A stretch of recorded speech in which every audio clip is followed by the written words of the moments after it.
இன்றைக்கு பல ஊழிய ஸ்தாபனங்களிலிருந்து மக்களுக்கு அழைப்பு கொடுக்கப்படுகிறது.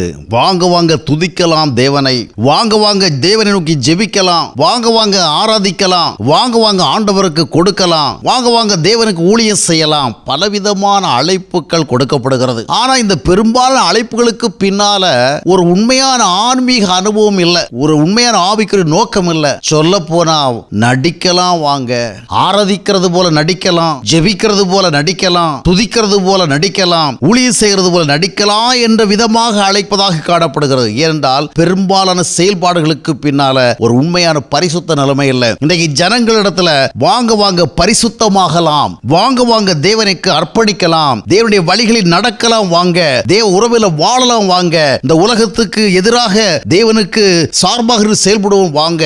இந்த விதமான அழைப்புகளை பார்க்க முடியவில்லை. அவ்விதமாக அழைத்தாலும் அந்த அழைப்பு செவி கொடுக்கும் மக்களை பார்ப்பதும் கடினமாக இருக்கிறது.